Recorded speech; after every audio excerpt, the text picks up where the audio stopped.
Welcome to NeedleXChange, conversations on the art of thread.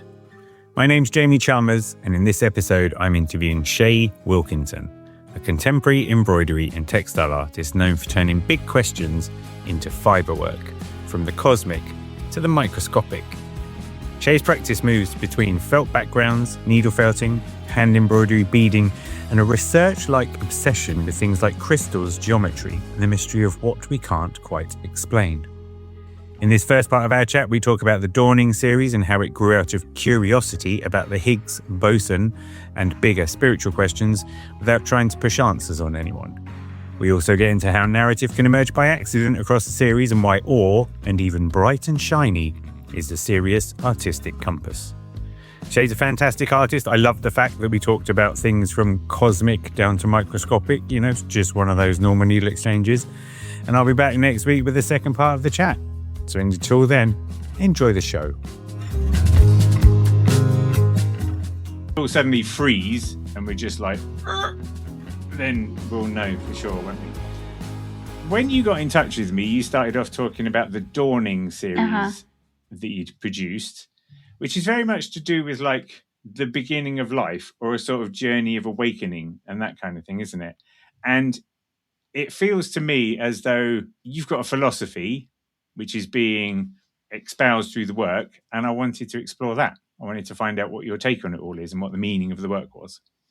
It's hard to say. I suppose there is a philosophy, but in essence, I think I just like the questions. And I always have through my work, just imagining what if, what was, what might have been, and coming up with some sort of visual narrative for that without answers. I mean, I don't need to. I mean, if I were only really interested in the answers, I think it would be not so interesting. It's the questions and having other people think and imagine their own world or whatever comes to mind when they see certain images or certain stories, so to speak. That's what I like most and always have. Can you describe the work? Yeah, that series, it's made on felt backgrounds. It was the first series I did after learning how to felt as an art form instead of just practical items. And in a way, it's a continuation of the last series I did as an art quilter, which was similarly themed, I would say. Just these, vague beings and some vague over beings, so to speak, or some larger, I guess you could call it spirit, but just some sort of larger being who can see more. And they're in these sort of situations. With the previous series and the quilting, it was kind of more based on geometry. And this one with Dawning, I actually meant to check my notes, but it started with the idea of the boson-Higgs field. I hope it's not like Higgs-boson field. I get them mixed up, but I think it's... yeah. Do you know what? I think it might be Higgs boson, isn't it? Higgs boson particles. That rings a bell. And so I was interested in that and looked up, what they were doing with their machinery and whatnot to try to find this field. And that's what really inspired that series to begin with. And then it sort of creeped into previous imagery that I had already done and turned way more narrative than I actually intended it to. I don't know. It just kind of had a life of its own. But I've gotten off track, I suppose. So it's felted work on a felted background with needle felting, a lot of hand embroidery, beading, and things like that. I guess it turned into this idea of a migration or an exodus from somewhere with these sort of fantastical building structures and groups of people going somewhere. But where they're going or why, there's no idea for that necessarily. Yeah, they're like vignettes, aren't they? So you're just going, here's the thing, here's the situation. But I guess the kind of the color, the light, there's like humanoids, but you're not really drilling down much further than that, are you? And then, like you say, there's like with the previous series as well, like parallel words, there were a lot of cubes. There was that, like, is it like sacred geometry? Is that the direction that you were sort of heading? Yeah, I mean, I just like the basic geometry, and also I looked at the geometry of crystals, the internal structure of crystals. That was a big inspiration, just because it's cool. I mean, it's just like hard to fathom, that these things exist. They're right under our nose, and it's cool, and we never think about it. So I enjoyed doing the research into that, and discovering those things. Yeah. So, and because you said you were going off track, but to me, it felt like you were very much going on track. It was just away from the question. Let's talk about the Higgs. Like, what is it about the Higgs boson situation that tickles your fancy? Actually, like I said, I should have checked my notes because it's been a while now. But ultimately, I think it always just comes down to the mystery of it all. Like, we don't know. We can theorize. We can try to find out, but we don't really know. But this idea that there's something out there, there must be because of these other things we know, but we don't really know, and so on. Like there's just this constant flow of questions that really maybe can never be answered, probably can never be answered. And the important thing is the searching, I suppose, the questioning, and the answers are really only secondary. But we're talking about like quantum level stuff, aren't we? So it's like, because I love this stuff. I'm just going to say that now, right? I love this stuff. I don't know anything about this stuff. I know what I think, and I kind of love this stuff. But like, am I right? And correct me if I'm wrong. Like, when you get past the subatomic level, there's this whole quantum level, which is largely just a field of energy and then things operating at like different frequencies. Is that right? I suppose so, yeah. I mean, I'm also just a layman, but I know with this field, the idea is that we can only see effects of it. We can't see the thing itself. Only, indirectly can we understand that there must be something there, because if there wasn't anything there, then we wouldn't see what we see now. Beyond that, I don't remember that much.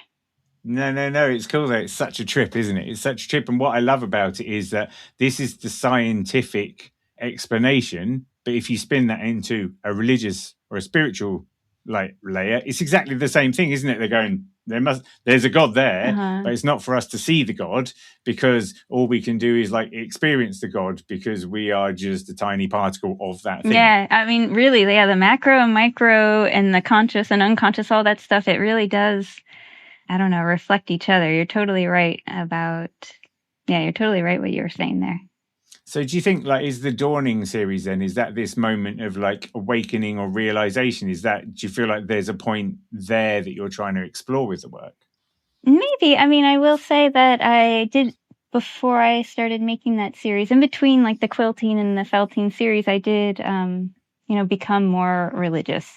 And so I suppose with this work, I definitely wanted to make something that wouldn't go against, what I, believe, but also continued exploring that idea without pushing anything on anybody, of course. But yeah, perhaps subconsciously I was working something out for myself in a visual way. I mean, because I just have to create something, and I want it to be beautiful, and I want it to be, meaningful in a positive way, not destructive at all. So that's what I was going for. But without, like I said, without being too explicit about it, because it's still very private and personal. And I don't do it to try to make other people think anything in particular. It's my way of exploring, I guess, my beliefs, my feelings. And with that series in particular, this concept that there is something beyond human beings, something not abstract necessarily, like, with some spiritual traditions, it's more abstract. In my mind, it's not abstract. And so I suppose that's probably where these figures come from, who are following something or going towards something or seeking out some being. And often in that series, there are these large heads or faces or a profile, which is just some sort of representation, I suppose. But I don't think that much about it, to be honest. To me, I sketch something, I think, oh, that looks cool. And like, oh, I can see where the stitching goes. I can see like where the beading would be, and it will be bright and shiny. And I really love bright and shiny. And I mean, that's kind of the main conscious level. Subconsciously, it's kind of harder to say what's going on. Yeah, but I think you do a great job of like capturing the awe of it all. And I think that's kind of the point, isn't it? It's quite hard, I think, sometimes if you want to explore topics like this, meaning of life, is there a God, etc., that you just get stuck in politics within a heartbeat, And so it's quite hard to like divorce that. It's quite hard to negotiate how you can make work that represents the awe of it all, the awe of seeing, I don't know, the Northern Lights, or as you said, something to do with crystals, which I want to find out about. Or for me, right? Do you know Romanesco broccoli?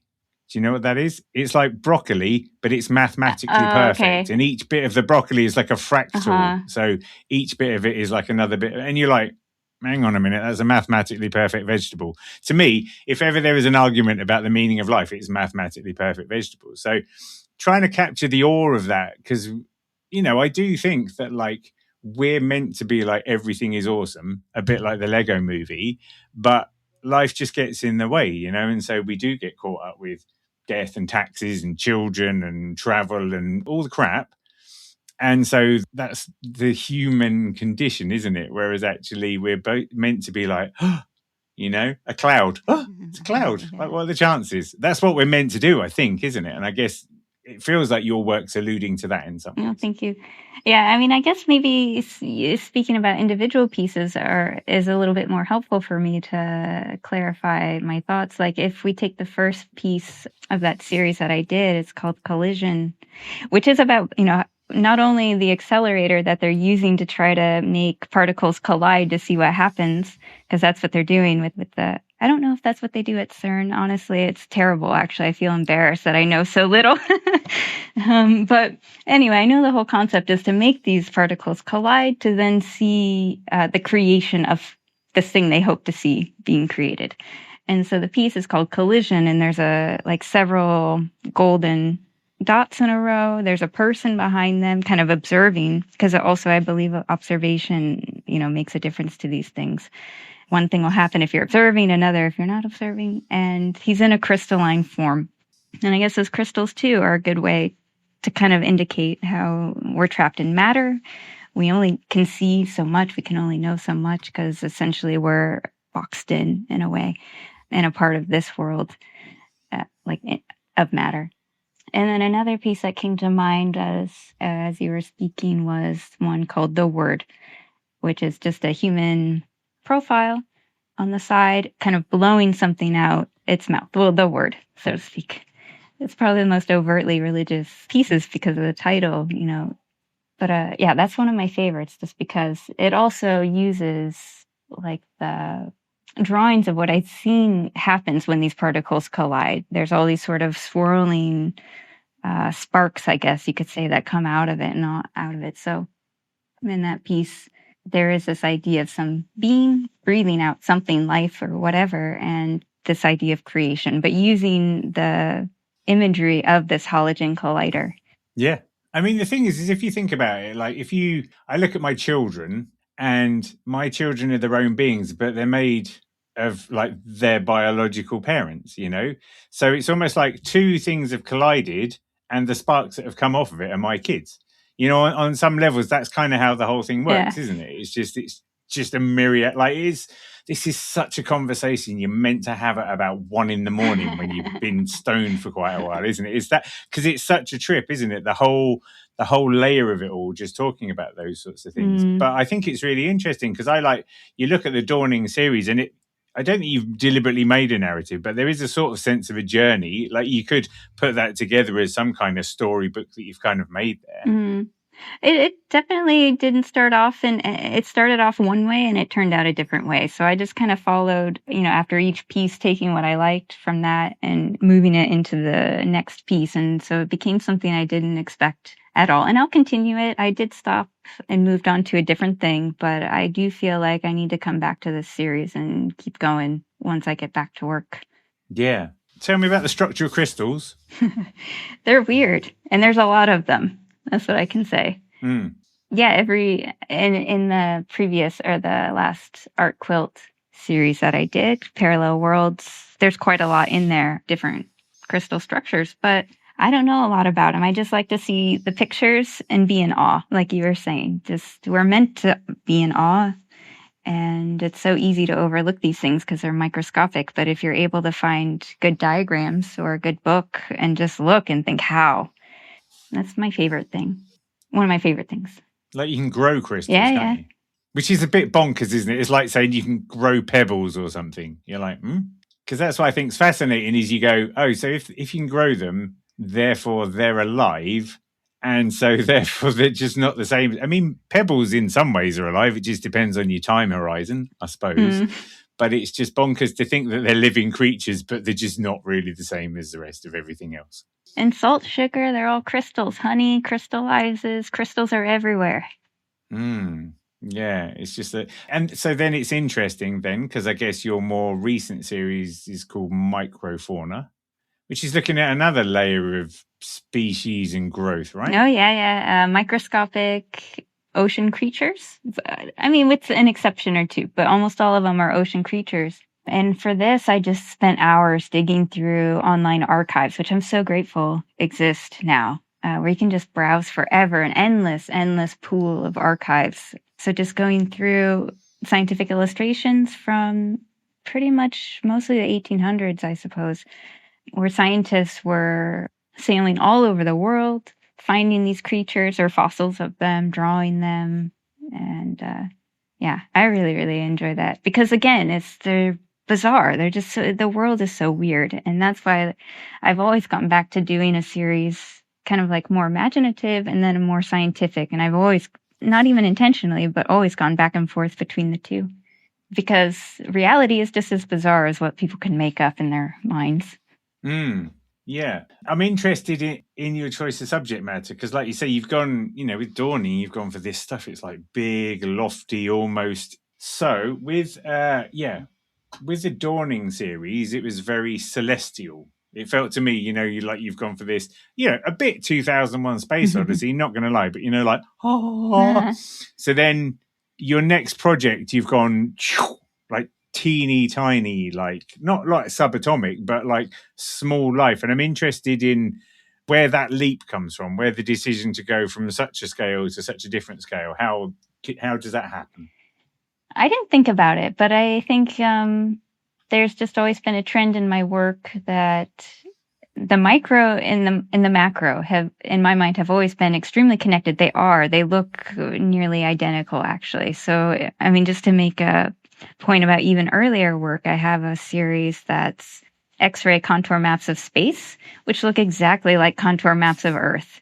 And that sort of thing, to me, is so fascinating. And so for me, it didn't even seem like anything unusual.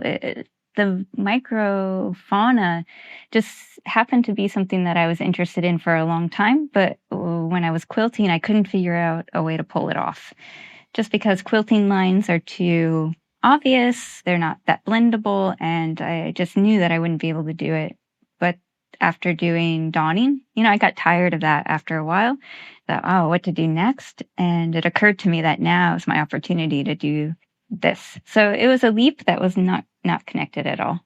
But something that I've kind of always done is enjoyed the micro things and the macro things. And do you, when you do those kind of projects, can you be both micro and macro? Can you have concurrent like work streams in your head? Or do you do one, you reach a point where you go, like, I'm kind of done with that now, and then you move on? Yeah, I can only do one series at a time. I can only think one set of ideas at a time and let them run their course from one to the next. To me, that's really important, is to work like that. To just do random stuff, I've always found very challenging, even though in the past I used to want to like participate in a competition that had a specific theme. But I found it so tricky to get away from what I was already working on and try to do something on a new theme. Yeah. And do you think you've always been like that? Yeah. Because I didn't actually think about being an artist until after university. And when I thought, I was like, just because I loved free motion quilting, I needed an excuse to do it more. And that excuse was to become an artist. Yeah, it came about in a very strange way. So I thought, okay, well, if I want to free motion quilt all the time, that means I got to be an artist, which means I need to like make something.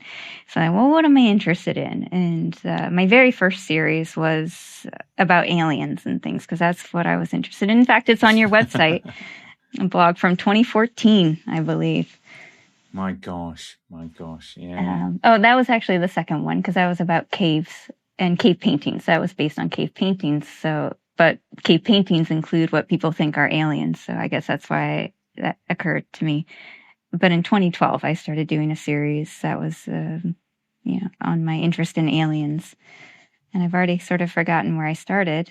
Well, the question was, sorry. No, but I mean, so that's, no. But this is it. So it's interesting. So let's just go back because, you said that there was quite a lot of textile stuff when you were a kid. Yeah. that it was a familiar craft to you. So do you think that was when the idea bedded in? Like, tell me the story of how you got to graduating from uni and going, I really like this stuff, I'll have to become an artist. Like, what's the precedent of that? Well, when I was a kid, I learned really, really early. That was my mom's form of babysitting, is whatever me and my sisters like to do, that was our babysitters. Like, go do that thing you like to do and leave me alone, was sort of the idea around the house. So my thing was the sewing machine, even though it terrorized me, like, bobbin knots. I don't know if you've used a sewing machine much, because I know you cross stitch, but sewing, I haven't heard you talk about. But as a kid with, clogged bobbins, it brought me to tears. But somehow I managed to make it through, made blankets when I was 7, 8, made dolls that I even sold when I was 12, 11. And from there, just continued making costumes for Renaissance fairs and just anything. My interests were always changing. And I was always in conflict, between doing schoolwork and doing what I really loved, even in university. But then I started teaching English in Mexico, and I had 3 hours of work a day. It was really great. But if you're in a foreign country, you don't really have friends. You don't really have a lot. And so you have to find something to entertain yourself. And that's when I learned free motion quilting, which previously I didn't know about. And I developed a need for speed, like just that fast motion, free motion. It just caught me right away. And so then I decided, well, when I got back to the United States, I didn't really want to do what I studied to do. In America, it's not so necessary to be an English teacher. And so I thought, well, what am I going to do with myself when I go back? And that was kind of the only thing that I could think of that also had a consistent route in my life. Like, I was like, well, if I've loved this all my life, seems like the way to go, instead of just randomly choosing something else. Yeah. And you must have loved it. Like, so I've got a 6-year-old and an 8-year-old, and the thought of Flora, my oldest, doing the thing she loves at the moment is reading Harry Potter books. And if I want, I can just give her a book. But something as technical as doing, sewing machines and overcoming all those hurdles, and the fact that you persisted with it to the extent, like, you must have really fallen in love with that. I guess so. I mean, on the one hand, like I said, a babysitter. I think on the other hand, something like a therapist. I really do. And I've heard you talk about it on your podcast too. Like, there's something just very therapeutic and healing about the sewing process, whether with a machine, whether by hand. I do both. I love both. And it's peaceful and it's just so comforting. And there's so much to say positive about it. I think everyone should do it. Are you able, I mean, did you use it as a therapy tool? Because, I mean, teenage angst, Yeah, it's a thing. Definitely. I mean, I don't have clear memories now, but I think for sure it saved my sanity. I'm almost guaranteed, because it still does it from time to time. When you have something difficult in your life or something you don't want to be thinking about, like, the best thing to do is go to your stitching, in my mind. Yeah, I swear to God, I say this to myself a lot. I'm just like, because I've got tons of work, right? And there's loads of different pressures in this and that and the other. And I sit there and I think, I should just really do some cross stitch, because it'd be really good for my soul.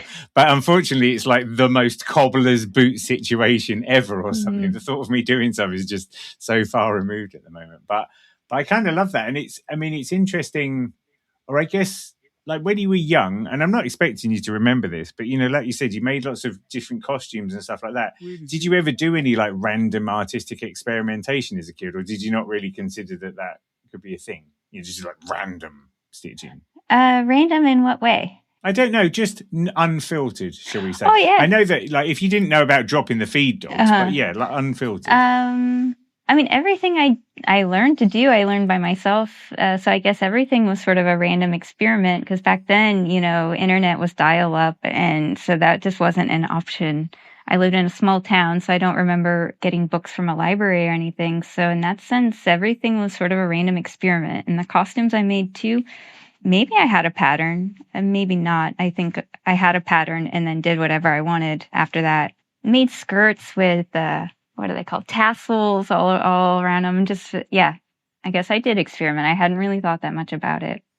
So an observation that I make, and hopefully this is all going to add up properly, is like, I see you now and I recognize you as an artist who is comfortable with their own artistic process, right? So you're, like you said, with the Dawning series, it started in one place and it went in a different direction, and you're perfectly fine with that. Like, you're out of your own way.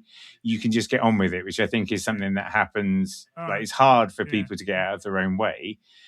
And then I think I've used this analogy before. Like, when the Beatles went to Hamburg, like, because the Beatles blows my mind, because the whole thing was like 8 years the Beatles started and they were done, but they went to Hamburg and they did like 3 shows a day for like a year. Oh. So they were just like boom, boom, boom, boom, boom, like your 10,000 steps, all that idea, or 10,000 days to become an expert. And they just hard grafted it. And the interesting thing to me is it feels like your childhood, without you realizing, was like your Hamburg. Do you know what I mean? Because you were just going through and you were just doing all the stuff that for a lot of people, they might get into sewing machines in their 20s. Then they've still got like 8 or 9 years of throughput before they learn to get out of their own way. Yeah. And I mean, that reminds me, I also was a sewer professionally for a company sewing bags. And so that was another many, many, many hours of sewing practice in a totally different area. But yeah, I have a lot of experience, started a lot younger than a lot of people.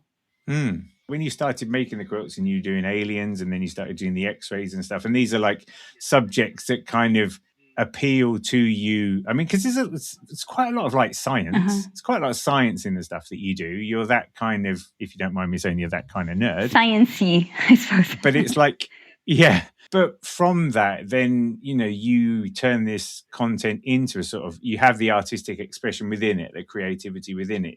Did that come quite quickly? Let me think. I suppose so. I mean, I don't think I'm like the best judge of my work. I think what I started talking about earlier and lost my train of thought was about how I came to be an artist. And it wasn't because I like know a lot about art or even a lot about the art world or anything like that. I just really like what I do, and I'm determined to keep doing it. And I like results, and I like results that I like. So I guess that was always my main motivator, is results. I love finishing projects, and that always kept me going. And if I like something in one piece, then I understand that the simplest path is to sort of use that somehow in the next piece and go from there. Yeah, if that answers. See, I love it. I don't know if it's the right phrase, but there's like naive artists or whatever, It's like people, I'm kind of like a naive curator, right? Because I didn't study art or design at college or whatever. It's just, I've kind of know what I like and I've seen enough. And it's that same thing, And what I love, and I always talk about Audrey Montoya and her needle felted like pizza cheese sandwich of despair or whatever, she's making the art she has to make because she has to make that art. And it's kind of like there's no deviation from that. And I feel like you're a similar version of that. You're making the stuff that you have to make and you're at peace with that, so you just get on and do it. Yeah, and I was lucky in the community that I started making artwork in. I very quickly found a gallerist who is a friend. I consider him a friend of mine. He's like a very grandfatherly figure, almost like, I feel almost like he's my grandfather. And I worked for him for a while too at that gallery. And the community that I started in, they were very interested in my work from the beginning. And so I didn't have any negative feedback. I mean, of course, feedback is great for improving your work, and it's helpful when you understand what you've done wrong or done right. But I didn't have anybody trying to push me to be anything that I wasn't. And I got a lot of positive encouragement. And so I think that was really helpful, because it's easy to feel a little bit, I don't know, unsure, I guess, if you didn't come up in the art world, the art education and stuff like that, because a lot of people do expect that if you don't have a master's or a bachelor's, then you don't really know what you're doing, which I don't agree with. Because, I just don't really agree with that. And luckily I was surrounded by people who, didn't stick their nose up at me when I arrived on the scene, so to speak. This is a great humble brag, but on Tuesday, I was in London at the Houses of Parliament taking part in a discussion to do with the cultural economy in the north of England, right? That's my humble brag over and done with. Anyway, the Houses of Parliament, right, looks like the inside of Hogwarts. And if you're in England and you go to some of the private schools, the Etons and all those sorts of things, they also look like the inside of Hogwarts. So when you turn up at the Houses of Parliament because you become an MP, you feel very at home there, because you're just like, oh, it's just like being back at school, and you feel very comfortable, right? if you're some working class kid who's come up through the ranks and managed to become an MP, and you go to the Houses of Parliament, you get intimidated by the architecture and the law of it all and all those sorts of things. And it's kind of the same with what you're saying. And, I've had the same thing as well, like the imposter syndrome of going, I'm sorry, I can't tell you about the neoclassical movement of the whatevers. Mm-hmm. Do you know what I mean? You almost expect people to like call you out on it straight away or something, don't you? Luckily, I didn't have too much of an issue with that, like feeling like people were gonna, and maybe that's because I'm a textile artist and people have less expectations for textile artists, I'm not a painter where they might have higher standards, but at the same time, I really know what I like when I see other people's work, and I'm a bit of a critic. I think when there's some people who love everything and really like everything they see, and that's something that's interesting in a person's character. It's sort of sweet. Unfortunately, I'm not like that. I like these, 2 out of 10 things I see, and I know that for a fact, and I'm not going to pretend I like these other things. Although I can look and see, okay, that's interesting, that's not interesting. I can see maybe what they're going for, but it's just not for me. I guess that's what I'm trying to say. I know when I see other work, what's for me and what's not for me. So in that sense, I'm, it's not snobbish, I guess, but certain. Yeah, no, I'm exactly the same. I swear to God, it's kind of like you can walk. I don't know. I went to the National Gallery a while ago, and you can walk through some rooms of things that you're supposed to feel a certain way about because of the context of them, and it just doesn't tickle my fancy at all. And then there'll be some for some reason I really like urban things. I remember seeing these paintings of is there Industrial Revolution dock workers or something, stuff that's just a bit ugly. Uh-huh. I kind of find that more interesting than seeing, the work of Surat. That was very kind of had industrial elements to it. Mm-hmm. And I'd much rather see that than some, I don't know, beautiful landscape by somebody who does beautiful landscapes. See, I still don't know what I'm talking about now. But I think that's cool, isn't it? If you know what you like, it's great. And I think sometimes, again, I wonder whether if people like everything, fair play to those people, but you sometimes think maybe they need to put in the reps as well, because it might be that their perspective may become more refined over time as well. I wanted to ask you, you said though, and I don't think you hide this fact, that at a certain point in this process, you got quite burnt out by it. Yeah, with quilting, definitely. And it came at the time of other changes in my life, but with those other changes came I don't want to quilt at all. I cared for a really long time, a lot, and I put a lot of stuff aside in order to quilt more, be in my studio more. And then all of a sudden, at the snap of a finger, I don't care about quilting at all. I don't want to do it anymore. And I didn't make art, art as art, for 2 years. And I still don't quilt. I have incorporated some quilting into my felted work, but now I can say I'm pretty confidently a felter and not a quilter. And I've thought a lot about it. I think it didn't bring out the best part of my personality.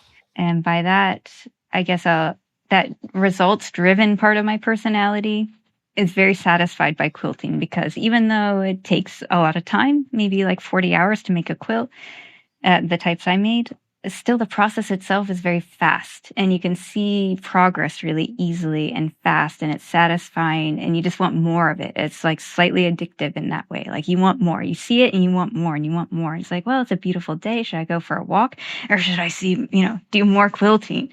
And unfortunately, right. Quilting pushed aside a lot of other things. And at one point I just realized, what have I not been doing for years and years and years, because I'm sort of obsessed with making more progress, finishing more quilts, having more series, competing in more competitions, and just unbalanced it turned out to be. That's a fascinating... So you became a quiltaholic, basically. Yeah. And I love it. I loved it. I enjoyed it. It was good. And it was good for me. But it's it's just with alcohol. If you're an alcoholic, what is that alcohol covering up? What is it? What's going on inside that you're, pushing away using alcohol? But in this case, it was quilting. What's going on? That quilting is covering, a bandage over some sort of wound, perhaps. And did you work out what that was? We don't have to open up that wound now, but I'm just interested if you came to it. I think it was really positive, and felting is better for me. I think after that 2-year hiatus, I think that was quite good. And then moving forward, felting is a practice which is more in line with being more balanced. Because frankly, it's more monotonous and you just can't do it as much, as long, and it's not as satisfying in that immediate moment. So it just automatically lends itself to being more balanced for a personality like mine. That's interesting. I want to come back to that.